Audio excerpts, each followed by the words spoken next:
Hello, folks, and welcome to Gotham City Nights, a YouTube video channel that is dedicated to the Batman Miniatures game 3rd edition. This video will be a battle report and will be played due to COVID-19 in Tabletop Simulator. This is our 7th battle report, and we had promised you last time out that we would get you an in-person recording. And unfortunately, we did get the recording done, but due to technical difficulties and learning on the job as cameramen, we struggled to actually put together something we would want to show you. So to keep our high standards and keep the content streaming, Salandra and I met online again to record this matchup. This matchup was between the Soldiers of Fortune, led by the Arkham Knight, and once again the Batman crew, led by the new fantastic Year 1 Batman, who might have somebody else that he's actually having lead the crew. Let's dive into the crews to find out who that is, and you can see this very, very fun game that we had.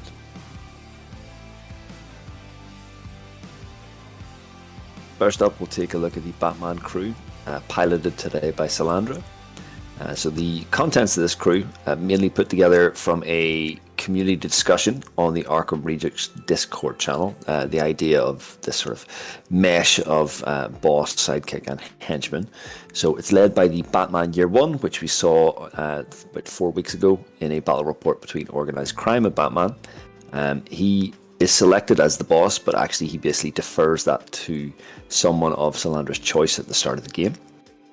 Oracle, the sidekick.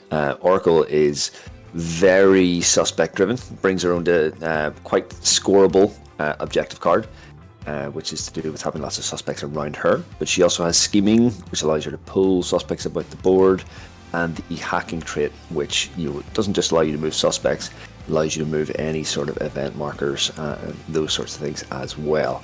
Very, very useful intel support, so you can't even really remove her without even attacking her suspects. It's the only way you can do it. Then, onto the henchman. The most important one is actually Lieutenant Gordon Year 1, so you'll find out obviously as the game begins, but that is the henchman that Salandra decides is the actual boss of the crew, giving the Inspire out to all the henchmen around. Gordon is very much a support piece in this instance. This is his very young Jim Gordon, still with his ginger hair.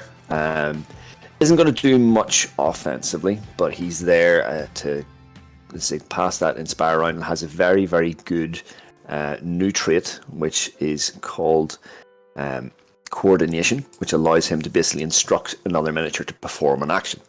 Now, that means that Gordon can cause someone who's maybe already shot this turn to shoot again. It breaks some of those basic rules of the game that you don't have to worry about miniatures that have already activated. So he's dangerous, and he's quite defensively built as well. You've got 2 detectives. One, obviously Sergeant Harvey Bullock with his cup of coffee and his donut and his lovely objective card. Handed a radio, GCPD detective, the other one who's just an absolute star in any Batman list, again with the radio, both hidden, so they'll be anywhere on the board they like. Alfred brought along just to give a wee bit of extra money, and to use that money, you've got Larita, pretty much the other threat in this list. So you've got 2 threats and then basically everyone else working suspects. Larita comes with a ridiculous double blood, 3 rate of fire gun. He has bonuses to hit, reroll to hit. It's silly. So Salandra has lent into that and given him a magazine, and also the undercover rule through the patrol training equipment. So objective deck time for the Batman crew. As you can see, the 3 character cards up there. Why wouldn't you take them at this point? They stack on top of your deck. Other than that, you've got the standard 3-pointers, the 3 snitches, the 3 get them off the streets, which I'm beginning to see more as a choice than a mandatory thing, but I think it works with this type of crew because there's enough stun damage going around. Secure the perimeter, always good when you're playing the suspect game. You've got this sort of bastion of Larita and Batman causing people to sort of have to go around, so the rest of your crew is just popping down suspects all the way around the place. You've got the non-lethal ammo, which again helps you score those, get them off the streets. If you're shooting someone, and you can basically knock them out instead of killing them, and then follow up later on to arrest them. Just as an explanation, your eyes do not deceive you. There is a 1 victory point card in the deck. They won't see me coming. Salandra and I are definitely seeing the value of this more often as a resource card. because it allows your bigger characters to effectively get the benefit of Inspire. It's not a benefit of Inspire. Basically, they get a free manipulate action for one resource. And it really allows them to have that sort of freedom to pop through a sewer and attack, or, pop through a sewer, drop a suspect, just do all the things that you can do with a henchman, but now it's a big, chunky 100-point model instead. Other than that, just your standards, the valuable commodities, stick to the plan because Salandra's playing the suspect game as she always loves to, has that driven into her mindset throughout. So, for this game, you could say that I've returned to something comfortable, but I decided to keep myself out of the entire comfort zone. So, taking a Soldier of Fortune crew is normally where I sort of exist and thrive, but I thought I would challenge myself a bit and try something a bit different, move away from what I see as the best boss, and taking a different one to see what they can get. So Arkham Knight is the Jason Todd character from the Arkham Knight video game.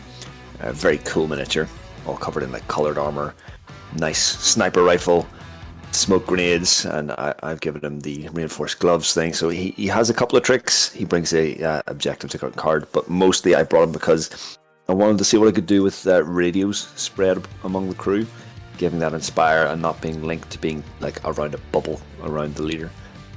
I then also took the newest release of Victor Zsasz, who has a lot of fun interactions with henchmen, and lo and behold, Salandra has basically a crew mostly full of henchmen, including her boss. So Zsasz basically doesn't have to deploy as normal and can effectively jump in from the shadows whenever a suspect marker is placed during the game, and we'll see how that plays out. He has all sorts of henchman bullying abilities, which are definitely a lot of fun.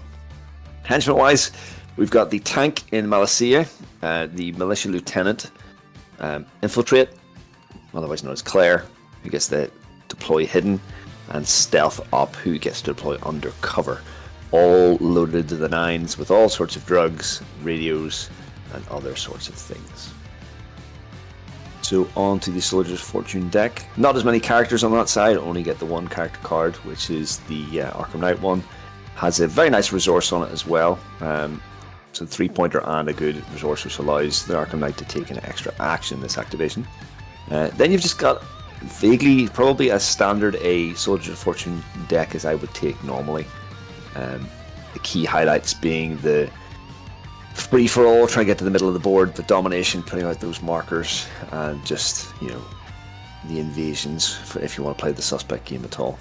Backed out by a couple of single uses. The overdrive card, always good to bring more venom doses for a crew like this. They feed off those. Valuable commodities, which is pretty much an auto take now these days because you have that even better resource, which allows you to cycle your deck if you need to. And just confusion and then feeling weird for a couple to fill it out. Down and onto the board, and let's take a look at the deployment and event cards that we drew during the pre-game setup. So first of all, you see on the left the Secure the Area card, basically opposite triangular deployments, and one miniature, one friendly henchman is not deployed as normal, and then before rolling for initiative in any round, you place that model in contact with a friendly suspect and then remove that marker. So effectively, one miniature on each side is going to miss at least one turn, and then they'll be able to sort of, not to use a 40k turn, but deep strike, where one of your own miniatures has gotten to in the second turn. In the spotlight is the one where effectively the street lamps move, or at least the effect of the street lamps move, and those street lamps can't be destroyed. So Salandra and I will have a little bit of a way to play with the gun lines and the sight lines throughout the Raise the Plan phases and see if that can affect either one's ranged attacks. Looking at the board, and just I suppose the urban furniture first, both of us had quite effective guns with a decent amount of range on it. So you'll see that obviously the lights are placed in a way that's probably more aggressive than we would normally. Normally we'd try to deny shooting lanes. Only one up on a building, that was me being silly.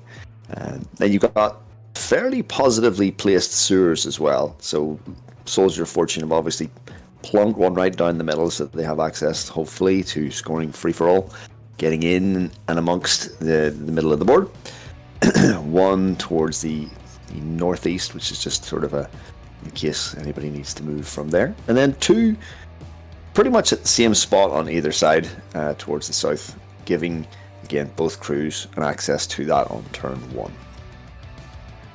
So now we take a look at deployment. I had actually won the roll-off and I forced Salandra to go first because I wanted to see where she was going with all of her hidden miniatures, because what you'll actually see is very few miniatures were actually deployed normally, because most of us had something or other that would cause them to come on the board at a later time or be placed later. So Salandra placed both Jim Gordon and Oracle right behind the big sign in the southeast of the board, and then Larita was the first undercover in the woods, looking to pick on someone soon in the near future. The GCPD cop detective and Sergeant Harvey Bullock, both hidden from any firing lanes, wary of the sniper rifle on Arkham Knight, looking to really take advantage of getting out suspect markers early and creating that sort of bank of suspects to work with. And then Batman popped himself down again, not too far from Bullock, again trying to be wary of all of the potential gun lines and effectively forming like a front pivot for the crew to sort of work in behind. Soldiers of Fortune wise, Malicia was literally the only one who was placed in a deployment zone. She has a couple of extra bonuses to move this game, so she was going to be able to move a long way if she needed to in the first round. So I thought it was a good threat to be down there. Then we had Arkham Knight and the Stealth Op forward deployed. Not so worried about Inspire because of all the radios on all the henchmen. So I was just hoping to play Arkham Knight as like a loose cannon on its own. And then the lovely Claire infiltrate up behind the hot dog stand, hoping to cause havoc at the start of the game with her hacking and her nice gun. So here we are, fast forwarded to the end of the Raise the Plan phase. During the Take the Lead phase, the Soldiers of Fortune won the roll-off and opted to go first, which is not normal in the first round, but there seemed to be a lot of forward deployment, so probably a lot of early clashes where you wouldn't maybe have as many. Salandra continued her streak of having Die Hard in her opening hand after Mulligan, so played that out on Oracle this round. And I played a domination marker. I wasn't really banking on scoring it, but I put it beside Year 1 Batman, because as I had won the roll-off, I thought I could probably do some shenanigans with Infiltrate before Batman got to activate. Audacity-wise, I only have 4 miniatures out on the board, so they all got Audacity. Salandra skipped giving Audacity to Bullock and GCPD because they had specific tasks in hand and radios to be inspired with. First activation of the game on the Soldier of Fortune side, and it would be a lengthy one, was Infiltrate Up. I think had to go first because Batman was lurking just around the corner, so she decided to use all of her actions with her Audacity. Used a hacking action to move a sewer and the event marker that was beside Batman to a more favourable position for the Soldiers of Fortune. Then skipped round to the sewer in front of the tram.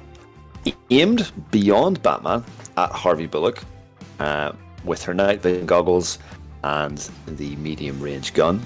Fired off all of the bullets, unfortunately only hitting with 2 of them, causing 2 blood damage to Harvey. And giving him the acid condition, meaning he'd be minus attack and defense for the rest of the round. Then she used her Inspire Manipulate to skip across the other side of the board to a little bit of safety in the garden towards the north. So getting that acid condition onto Harvey Bullock actually allowed the scoring to open on the first activation with I'm feeling weird. Now, on the cop side, the GCPD detective, bearded wonder that he is, activated without Audacity, but with that Inspire through his radio, and he took his opportunity to pop down 2 suspects, really trying to set up the engine for Salandra's 2 types of Phase 4 cards that she has to score. On the Soldiers of Fortune side, I took this opportunity to play the free-for-all card out of activation, which allowed me to set up a potential score by having more friendly models around the centre of the gaming area.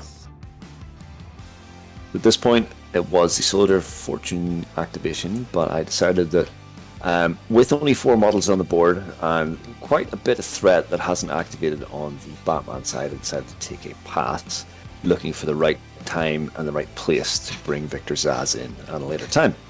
Then Salandra activated Harvey Bullock and pretty much replicated what the GCPD detective did, popping up 2 suspects and just getting that engine rolling. Next up, I was looking at my hand on the Soldier of Fortune side, and it was a little bit bunged, so I decided to try and take another opportunity to get a score in. Activating the Stealth Up, who was behind the white car, popped his Titan Dose, which I use primarily, probably for a defensive purpose, because it gives me defense 5, so it allows him to sort of be a little bit more forward in a turn. So he effectively ran down the board to where you see him now, popped out a suspect, scoring the Black Ops card, because it and he are within 8 inches of the GCPD detective who can't draw a line of sight to either. I then used the Overdrive Resource card to pop out a Venom behind me.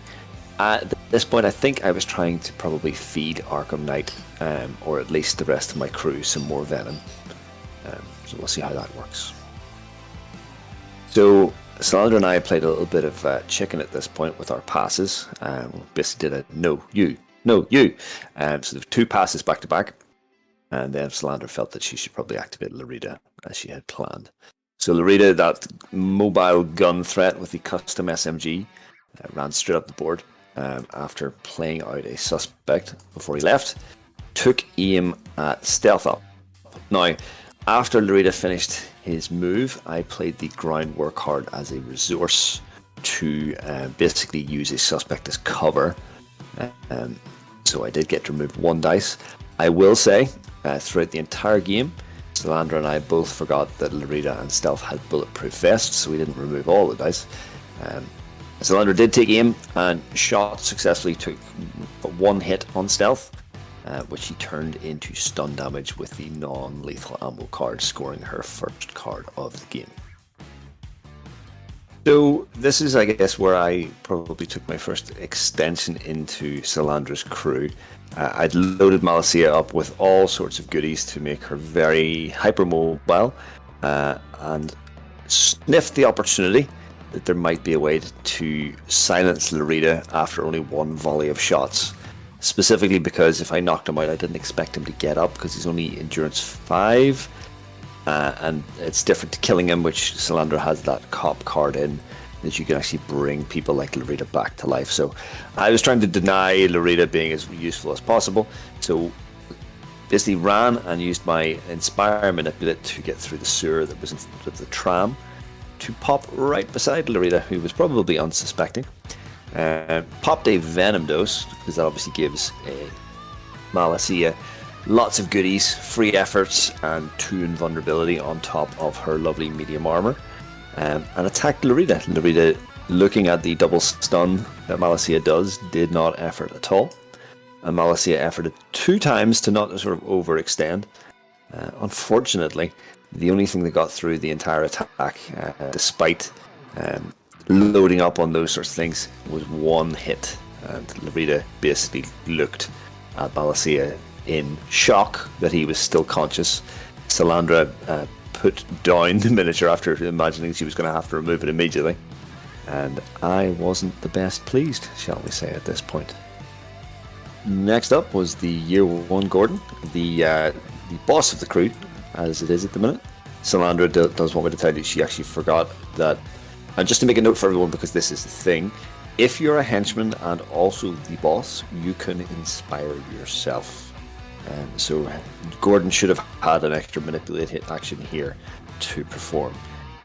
Instead, so Salandra did use the tactical action from her audacity to place a suspect out. That was through the detective rule from where he stood in the deployment zone. He then moved up, and I 100% know that the plan was to coordinate with Larita to get Larita to continue to shoot, but I had denied that by putting Malicia in base-to-base contact with Larita, because remember, you can't perform a ranged attack if an enemy character is in base-to-base contact with you. So he looked around and tried to find someone else to help out in the fight, found the GCPD detective behind the dumpster, and said, "Oh, shoot that big tank thing over there." And lo and behold, he did. Now, the medium armor of Malacia and the invulnerability that she had allowed her to basically only take 2 damage from this. I probably should have used my dodge rule that I put on her with neurotoxic drugs, but I forgot. So, a couple of misplays here, but she basically ignored the stun damage because I knew that it was probably more likely for her to get arrested than actually straight killed. Next up, and I expect a trigger warning to flash on the screen here because this is one of the elements of the game which triggers anybody who plays against it. I hummed and had over this activation. Next up was Arkham Knight, and I decided to basically shut down Batman this turn with a very cheap action, and it's through the smoke grenades.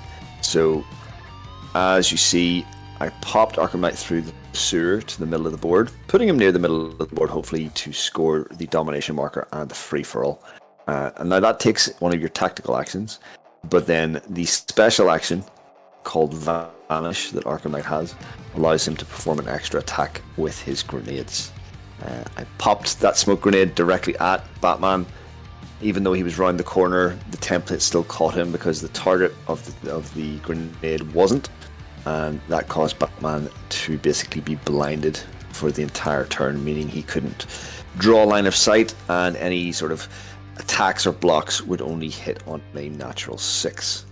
I probably should have used the extra relocate ability that the smoke grenade and special action would have given me to sort of move down the board a bit, but I actually missed that. I then also just tried to cycle through cards in my hand by playing the Invasion card as a resource on Malacia to cycle through and try and get something else out. So, after some gnashing of teeth, Batman then decided to actually activate, wiping the smoke from his eyes, trying to sort of recover a little bit. He did what he could. We couldn't find any reason as to why Batman couldn't still manipulate or place suspects in base-to-base contact, because it doesn't seem to require line of sight by the rules. Happy to be corrected on that one because it probably changed the outcome of the game here. But Batman moved forward and manipulated the event marker, which is the domination marker, back to where you see.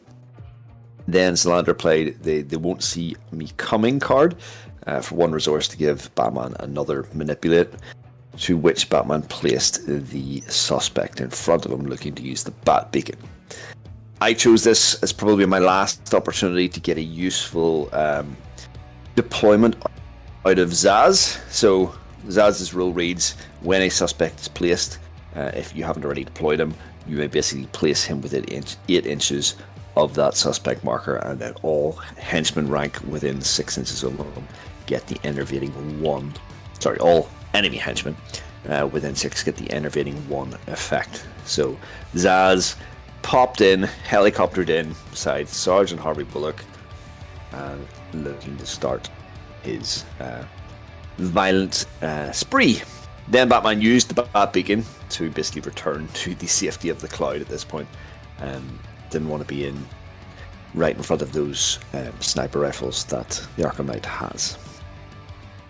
So next up, my last activation and only just onto the board was Victor Zaz. Now, looking at the front of his card, you probably look at it and go, this guy's a bit fragile, this guy's not really worth 75 reputation. And then you flip that card over and you see all of the things that he gets to do to poor little henchman. So I didn't give him an audacity, even though I could have done. It would have been off the board.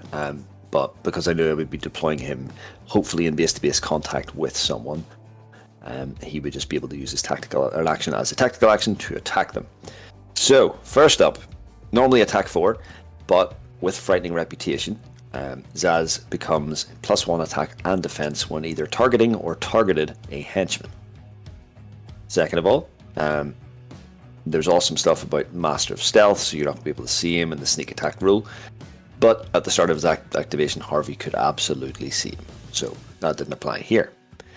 Then you've got the combo machete, which is just awful because, as you've seen with the likes of William Cobb in the Talons in the Court of Owls, anything with combo that does blood damage very quickly removes miniatures. So I decided to obviously attack Harvey. Harvey efforted the full amount to try and keep himself alive, but he had been already hit with that acid effect from the gun of Infiltrate, and I just had the effort twice, rolled enough dice, and put Harvey down very, very quickly, scoring myself the Search and Destroy card.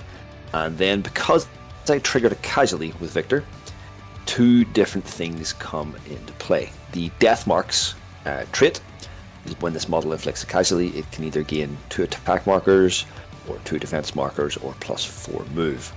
I saw all around me people probably wanting to focus down on killing Zaz, so I decided to take 2 defense markers. Specifically, Batman was right there. I was a little bit concerned about how that would go down.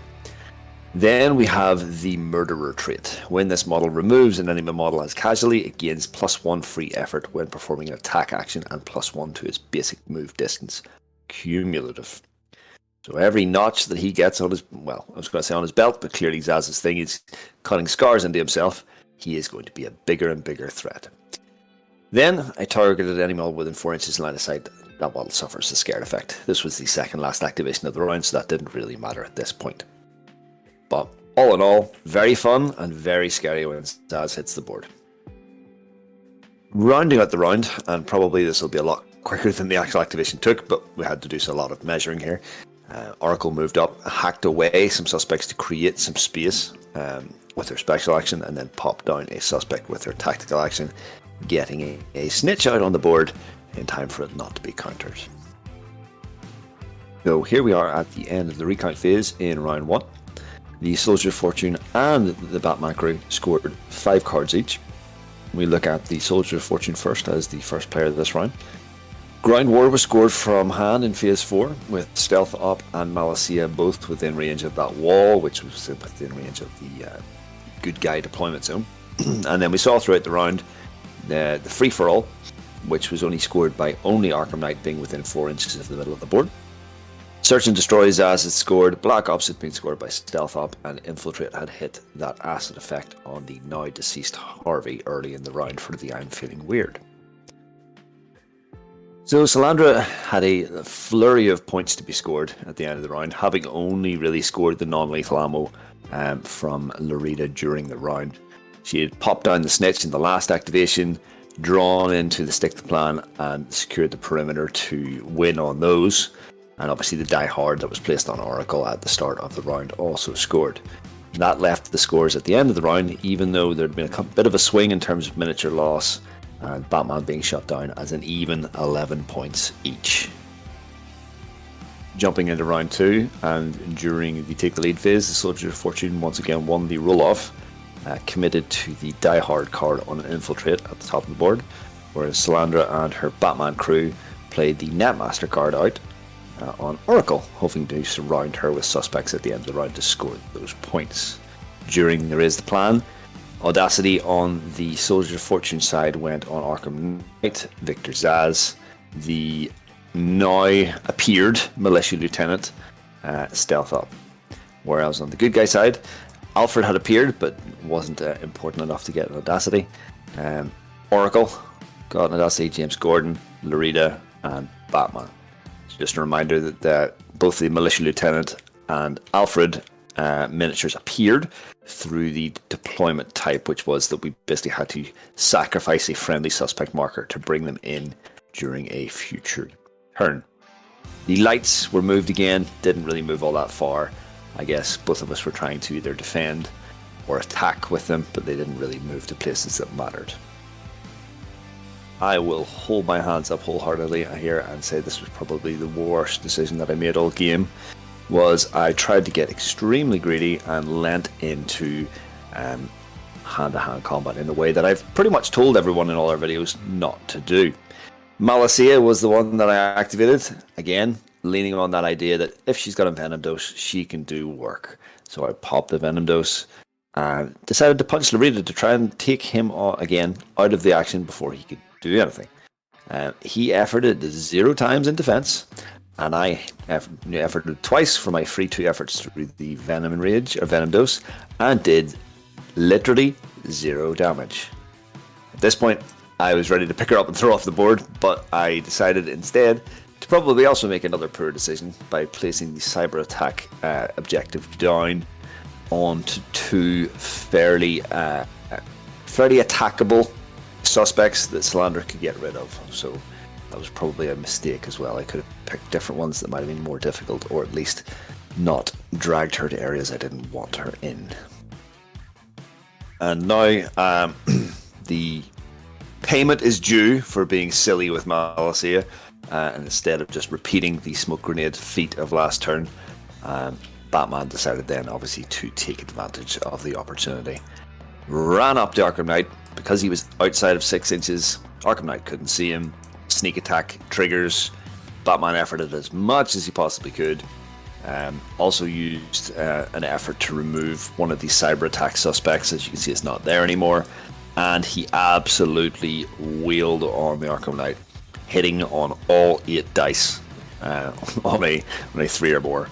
And then Arkham Knight didn't block anywhere near enough. Even with the Kevlar vest, couldn't stay up, and immediately my Inspire dropped off the board. So, very move by me to activate Malacia first. Batman didn't have any cards or an arrest ability to follow up, but this was a fairly big blow to the Soldiers of Fortune.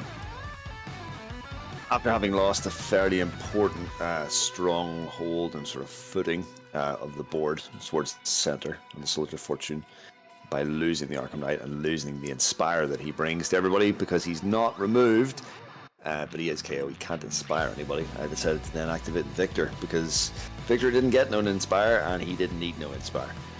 I decided that this was the time to basically pick tit for tat fights, and because you'd removed my leader, I was going to go after your leader.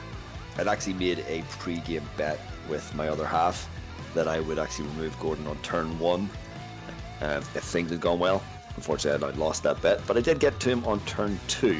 So, bounded over and basically just put pay to Gordon. He didn't have anywhere near the defensive capabilities to stop the Zaz as it was. And because I killed him and removed him as casualty, I was able to score the Arkham Knight objective card, which is the enemy boss is removed as casualty within 8 inches of the active friendly model. So obviously he was in hand-to-hand with Zaz, therefore in play.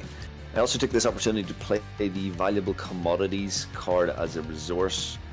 Probably, again, because I wasn't getting a lot of suspects out, I wanted to try and shuffle through my hand. Didn't end up with a much better hand, to be honest, but at least I had another miniature down off the board, and Salandra had to basically put her boss onto another miniature, which I believe was Larita at this time.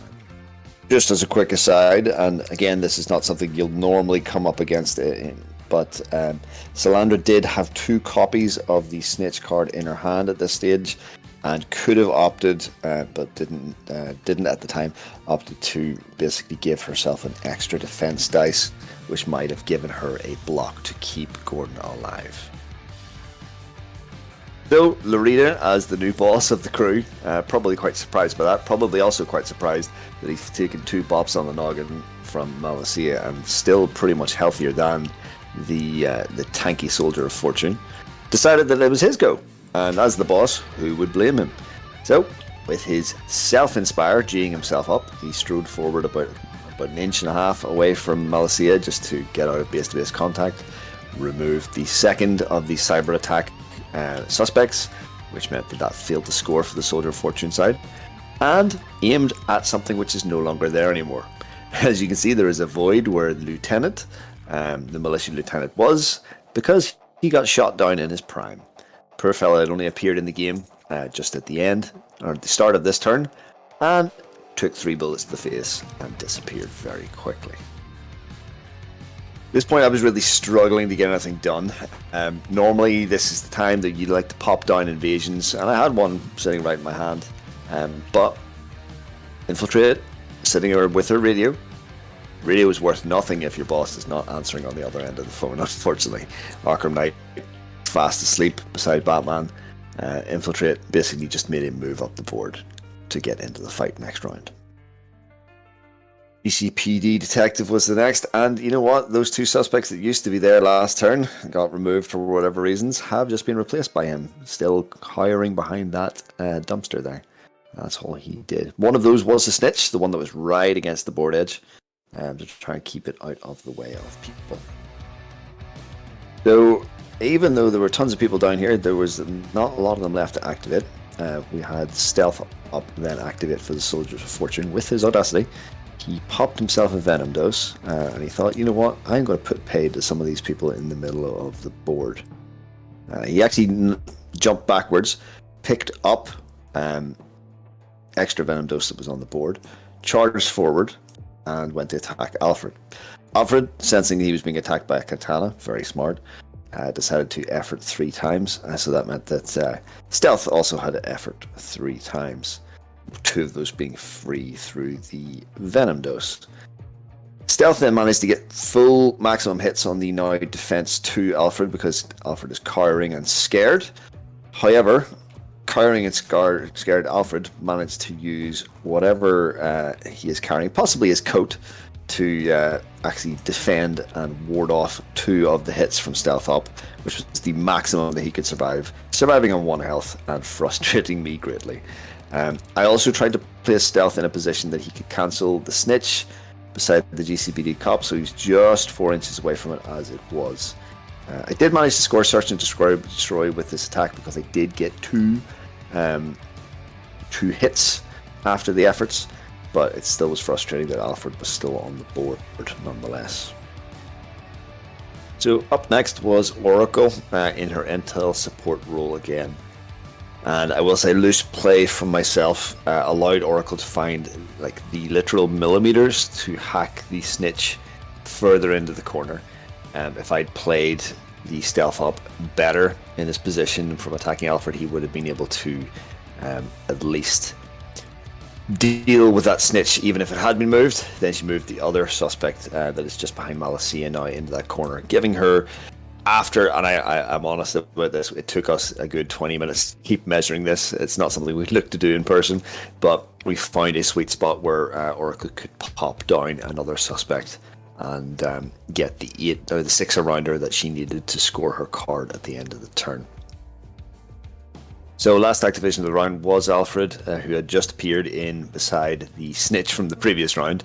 Didn't have Inspire because he wasn't within the now 4 inches of Larita, but he did look to move up to beside Larita to potentially use the medic trait on him next turn. I tried to use a resource to mess with Oracle's scoring, but Salandra had a get them off the streets in hand, ready to cancel that and shuffle through her deck a little bit more. So here we are in phase 4 of the second round. After all scoring is said and done for the turn, the Soldier of Fortune scored 2 3-pointers, the This Ends Tonight card on the death of Jim Gordon, the Ground War card from hand in phase 4 because the Soldiers of Fortune have set up that forward base almost in the Batman deployment zone, Die Hard because Infiltrate is still awake and running around, and then the Search and Destroy that Stealth up was a sort of consolation prize for attacking Alfred and getting 2 hits through. Unfortunately didn't remove him. And then on the Batman side we have the snitch that was hacked right into the corner, a stick to the plan, which again I believe Salandra drew into pretty late in the turn to score because she had more suspects, and the Netmaster that Oracle had spent a lot of time setting up to have a certain amount of suspects all around her. So final score at the end of round 2, still very close, is 21 to the Soldier of Fortune and 19 to Batman, just sneaking ahead on the Soldier of Fortune side. Round 3 now, and for the first time in the game, the Batman crew won the roll-off and opted to go first, obviously. Placed their Audacity, as you see. Batman, Larita himself, the boss, Oracle, and the GCPD detective, just leaving Alfred without. Soldier of Fortune side, during phase 1, they placed the domination marker beside Larita, then Audacity onto Malicia, Infiltrate, Stealth, and Zaz, the only 4 miniatures awake, because unfortunately Arkham Knight was still slumbering over the other side of the board, dangerously next to a sewer. So we have our first activation in the third round, and for Batman crew it was the now boss Larita, Lorita stepped behind this big flagpole and decided to fire his last round of firing into Stealth Up. Again, as I mentioned, we'd forgotten about the bulletproof vest, but it didn't really matter because everything hit, and Stealth Up was actually knocked out because Salandra was able to score the non-lethal ammo card, turning that all into stun, immediately removing a very important activation for the Soldier of Fortune. The Soldier of Fortune did manage to play the free-for-all card just to keep cycling through things. Again, it was one of those things that probably wasn't going to score, but it was just to get it out there and keep moving with their deck. So next up, deciding to keep the game even shorter, I thought, you know what, Zaz has a kill streak and he needs to continue it.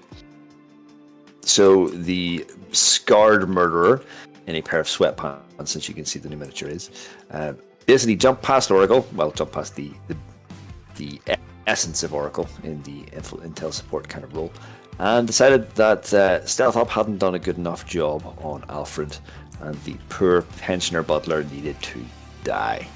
Now, he asked Alfred, would you like to effort? Alfred was like, oh, you're doing blood damage, I suppose I should. And Zaz, who had all the extra attack counters from his kill streak beforehand, didn't effort, thus scoring him the overdrive card, and then the horrible torrent of blood damage and machete took Batman's butler out of the game, and again reducing our playtime and the amount of activations that you'll see this round. Absolutely massive activation here from the GCP detective, who had spent his day cowering behind a bin, decided it was time to take action. Salandra, first fishing for a specific card, used the stick to the plan card that she had in her hand as a resource to basically cycle through, removing a suspect from the board to give him plus 4 inches of movement, which he didn't really need. He then took aim with his tactical action at the now comatose version of Stealth on the floor, shot him, and again, because we forgot the bulletproof vest, actually killed him. With bulletproof vest, I think he may have survived, but the next thing was the big thing. So with that cycling of a card, she actually got the get them off the streets objective card into her hand, then ran through the sewer with her Inspire Manipulate, and used her special on the other hand to remove the Arkham Knight and score 3 points. Now, this was a little bit of a relief to me because it meant that I could pick a new leader, but at the same time it was a very important miniature that had basically achieved very little during the game. Next up, on the Soldier of Fortune side, Soldier of Fortune had to actually nominate a new boss, and because we are a forward-thinking and progressive YouTube channel, also because she's an absolutely class miniature with a lot of good rules, I chose Infiltrate. Infiltrate was the new boss, and as a henchman, as we've talked about, could inspire herself. And at this point, took her activation. She used that Inspire to place down an invasion suspect at the top. First invasion that I've actually got out in the game.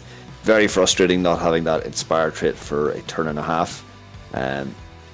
But I then rolled a big fat 5, so that was going to take a long time to tick down. It was dangerously close to the rest of Salandra's crew. Then I ran down the pipe to the melee that you can see sort of at the opening here. Hacked the event marker to in between her and Zaz. Hacked the sewer away just in case Batman was going to try any shenanigans. And took aim at Lorita, the boss on the other side. And for revenge for removing Arkham Knight and all the other miniatures lost so far, Infiltrate popped a grand total of 5 blood damage into Lorita. Because again, as we did with Stealth Up, we forgot the bulletproof vest on Lorita. So Lorita was removed in game, and Salandra then decided that Batman was now the new boss. Point. Batman decided that as the new leader, he had to do some damage. So ran as fast as he could around the bottom of the building, and then used the bat beacon that he hadn't used since turn 1 on the suspect right beside Oracle. Now Oracle is immune to it because she's immune to effects of traits, but it was able to catapult Batman to where you see him beside Victor. Victor had 2 defense markers from his first kill and was hoping to be suitably tanky. Batman decided to effort as much as possible, and obviously because this was a sneak attack, it actually did put pay to Victor's kill streak so far. It was stopped at 3 and he was knocked out. No cards to be scored, but still another significant significant blow to the Soldiers of Fortune. Last activation for the Soldiers of Fortune this round was Malacia, and I hoped that her days failing to do anything against Defense 3 henchmen were over. I decided to run her through the sewer to beside the GCPD detective, who was basically blocking the free-for-all scoring. So I was thinking I could knock him out, score free-for-all, because free-for-all does not count knocked-out miniatures, and potentially score the search and destroy that I had in my hand. So GCPD detective did effort once, I efforted twice to at least meet the requirements of search and destroy, and once again I completely whiffed the attack. GCP detective just took one hit, leaving him with one stun and shutting down another potential 4-point score for the Soldiers of Fortune.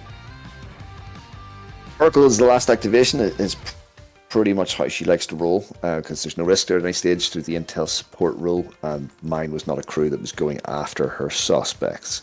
So Oracle hacked some space for herself to place a snitch at the back of the cop car, getting that one down and drawing into hand the valuable commodities card. This is the worst time to draw it if you wanted to score it as an objective, because it can only be committed to in round 1, 2, or 3. So Salandra couldn't score it, decided to use its resource to shuffle through her deck and try and again get some of those sweet Phase 4 cards that she needed. She then moved up to where you see her to contest the domination marker, which frustrates me no end because she's not actually on the board, but she is on the board, if you know what I mean. Scoring this round was a big swing. Batman, as the team crew with the initiative this round, scored both the snitch and a get them off the streets, milling through the Soldier of Fortune as they went. Non-lethal ammo set up from Larita, and then again the Phase 4 secured the perimeter, pulling some suspects off the board. Soldiers of Fortune had a really rough turn, as we've seen throughout, especially not having that Inspire until after Arkham Knight had been removed from the board, and some significant whiffs from some key players, along with Domination being cancelled, Free-for-All being cancelled, and Invasion still ticking down. They only managed to score the Overdrive card, which Zaz scored by taking out Alfred. The final score at the end of the round then, a paltry 23 points from the Soldiers of Fortune to 29 on the Batman side. Last round of the game here, the Soldiers of Fortune won the roll-off, managed to again have yet another domination in hand to play out, placed that beside the GCP detective over where Malacia had continually missed with all of her shots. Audacity-wise, the Soldiers of Fortune again, Zaz woke up, giving them at least one more activation. Oracle, Batman, and GCP Detective, the only guys up on their side. So it should really be a very quick turn as we launch right into it. With the first activation, I really wanted to get moving and probably remove a key activation early. So Zaz was sort of a freebie at this point because he'd just woken up. I guess I sort of had known that Salandra was looking to remove my invasion suspect up north.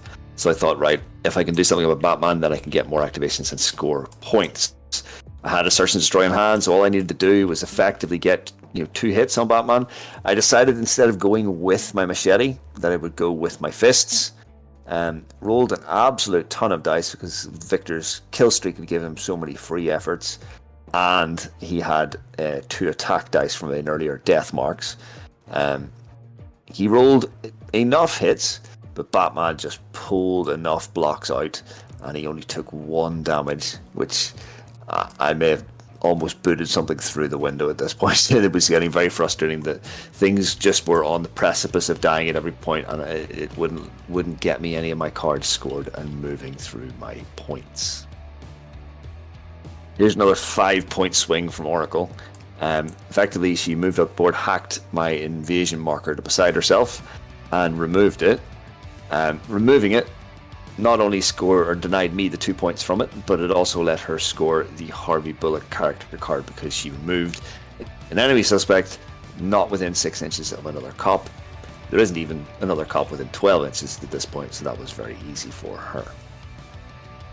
At this point, I was finding it hard to envision a path to victory being so many points behind, not having a huge amount of cards or activations that I could really score upon. So I decided at this point just to finish the job that Zaz had started.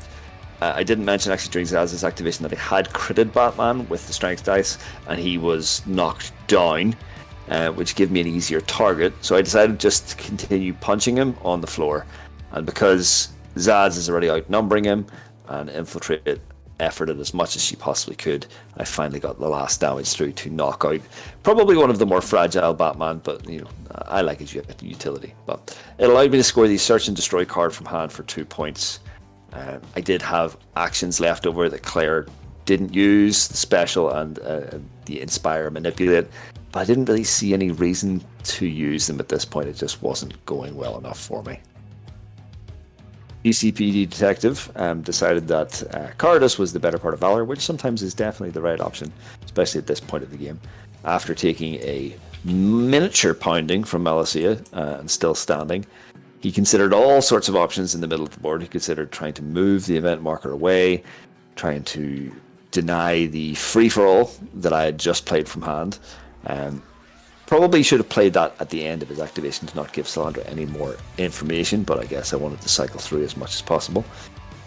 He decided that he would skip to the North Sewer and play the Wait for Backup card, hoping for a low roll on the card. I think the slight mistake is that the Wait for Backup card is a d6 plus 1, so there was no chance it was ever going to take down its score. Salandra then did play the Overdrive card out from hand as a resource in order to shuffle through her deck, and I believe drew the exact card she needed to score more points in Phase 4. After having spent 3 turns failing at what, in my opinion, she should be at least average at, which is pounding away at henchmen, Malicia decided she would turn her hand to actually trying to score some points this turn, mainly with suspect play. So we had the domination marker there, which now was going to be uncontested as long as I could stay within 4 of it. We have the free-for-all in play, meaning I needed to be within 4 of the middle of the board. And I had an array of things I could try to do. I think the only thing that could be scored really from hand was the Black Ops. So I used a combination of my movement to place the suspect within 8 inches of the knocked out Batman, so that scored me points. Play that, and then super jump back to where you see her now. The 6-inch super jump can be done because it's a special action after your movement. It doesn't have to be done at the same time. Putting her back into the 4-inch radius of the sewer marker and the free-for-all marker. The domination marker and the free-for-all center of the board. This does not redeem Malicia. I had real doubts about her going into this game. She's severely underperformed every time I've put her on TTS. You can probably see that every time I put her on TTS. But at least she did get me a swing of points at the end of the game. So the Soldiers of Fortune actually made it and scored their first domination of the game, which is fairly surprising. They normally get more than one of those, especially since they had one pretty much out except for turn 2. And with Claire to hack things, that really should be a lot easier. But Oracle seemed to counter that quite a bit. We saw the Search and Destroy on the second attempt as Infiltrate basically punched Batman in the back of the head while the poor guy was on the ground. We love to see it. Then we saw Black Ops as Malicia decided to basically use her acrobatics instead of her fists to score points, which then also brought her back into range of the free-for-all card to score at the end of the round. Over on the Batman side, we saw Oracle score the Harvey Bullock card by removing and cancelling the invasion, which is a key 5-point swing. And then, literally the last card, Salandra shuffled through her deck by playing numerous resources, was the Stick to the Plan card, which, as she had the suspect upper hand throughout the entire game, scored her 2 points. And those 2 points turned out to be the winning margin, as even a last turn effort of 9 points from the Soldier of Fortune was not enough to catch up, as Salandra finished ahead with the Batman crew at 34 points and 32 points on the Soldier of Fortune side. So I guess just a quick recap of how we felt the game went. Salandra from her side as the victor. did go through a couple of rough patches in the first turn. I think she felt like she had positioned Batman in a position where he wasn't going to be subject to any nonsense in turn 1, and then got surprised by the sewer smoke bomb nonsense that I pulled. She will admit, and I say this with her permission, that she was on tilt at this stage, and definitely probably made some mistakes thereafter because of that. I think she just wanted to get something done once she decided that Batman wasn't lost, just trying to use his activation to remove some suspect, move the domination marker, and also bring in a suspect. But that then allowed me to trigger Zaz, so that little bit of getting on tilt allowed her to make a poor decision, which basically cost her yet another miniature. It did turn around for her in the second turn, as obviously I made a poor decision very early on with Malacia, and Malacia backed that up with a very poor roll. Again, if she'd played better this game, it definitely would have been at least a different scoring path, which then allowed Arkham Knight to be removed and mine Spire to basically disappear off the board just when I needed it most. I really didn't have access to the free manipulate. Even though I had all those radios, I was pretty certain I was going to be able to pop down my invasions as normal, let them take down, but Salandra did have an opportunity to cancel things out because she didn't have as many cards in her hand that would score immediately, because she had more of those phase 4 cards, so she did play more of a defensive game, and I definitely played a more removal game that I'm very comfortable with. And as you can see, it doesn't always work. I've said this before, leaning into the variance of melee combat is very swingy, especially if you're just doing unarmed combat with very little bonuses like Malacia was. You know, all it takes is just for the dice to whiff. You don't have your +1s, you don't have rerolls. It's very capable of ruining your day. We both made mistakes. Salandra forgot that Jim Gordon could inspire himself, forgot that she could have used the snitch resource to maybe try and keep him alive with the extra dice to roll, and even told me at the end that she'd forgotten that she still had a secure the perimeter to score. Now, she didn't have any suspects around the perimeter, but she maybe could have tried to. She didn't get to that card until literally the last second, so there was no way to plan for that. But overall, I think this is normally a low score for both of us. And I think, there were both occasions we were pretty frustrated with how things were going. But it was a fun game. We got to use some new toys. Victor Zaz is straight silly whenever you're considering him against any sort of henchman. Gordon didn't really get his time in the sun, because I obviously had to remove him, because that's just me being mean. Year 1 Batman, again, there's more to him. Those blow darts and that sort of thing are very important. Very useful, but he did a good job as it was. He's very flexible, and we've seen Oracle just basically bossing the field, especially in against a crew like mine that isn't going to have the opportunity to just go after suspects to take her off the board. So overall, it was a bit of a bloodbath. This is probably the most miniatures that we've ever taken out in a recorded game. 7 folks on the sideline, 2 folks on the board that were either KO or now KO'd and recovered. And as I said, quite a low score for us, but fun all the same. One thing we always like to do as a bit of fun is nominate an MVP for each side. And for the winning side, Salandra has nominated Malacia. No, sorry, I mean GCPD Detective. I only jest. Malacia was absolutely helpful to her cause, but in a negative way for me. So GCPD Detective, let's just spotlight what he did. He managed to basically continue to build the suspect game over in the corner. Helping secure the perimeter, helping stick to the plan, popping down snitches when needed.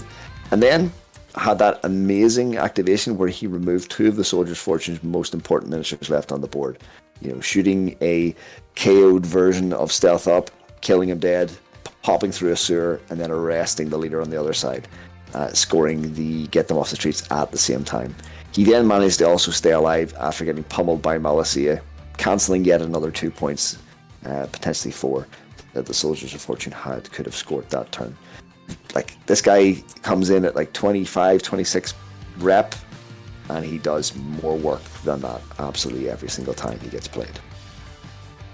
And for me, the MVP on the Soldiers of Fortune side was actually the new boy to the game, Victor Zaz. Victor has just all the ability to cause terror in a Batman backfield. And I do feel that he was a pick against Batman for me today a little bit, because I know they obviously rely upon effectively a forward miniature, and then everything in behind just continue to pick up points passively. So to me, this was a great crew for him to play against. You know, he gets all those bonuses against henchmen. He's really, really hard for henchmen to actually take down as well, because he gets that defensive bonus. And then he just accumulates all these free efforts, free attack counters, free defense counters, more move. And he just becomes a more and more frightening prospect as the game goes on, as he continues to, you know, notch those kills on his body, giving himself new scars. He did obviously fall foul to the miniature on the board that wasn't a henchman that could attack him in the end, and that will be his downfall. So he's not an auto pick, but you could definitely see his use against crews that are going to rely heavily on a bunch of henchmen, and maybe be a little bit split up from their forward leader. Well, folks, that brings the video to a close, and again, we have to thank you for watching and tuning in. It's very fun to do this, and we hope that you enjoy it too. If you did, leave us a like. You know, consider subscribing to the channel to keep up with all our content. We don't just do battle reports. We do battle reports every 2 weeks, but in between that, we try to put out informative pieces about how the crews and how the different characters can be used and played, to try and bring up everyone's level of understanding of how the game's played. You know, we have a very basic how to play series that you can walk through. We also have miniature spotlights looking at the really, really cool miniatures and some really nice, decent paint jobs that we've either paid for or have very, very talented spouses do for us. So yeah, hit that like button, hit that subscribe button, and we'll see you next time.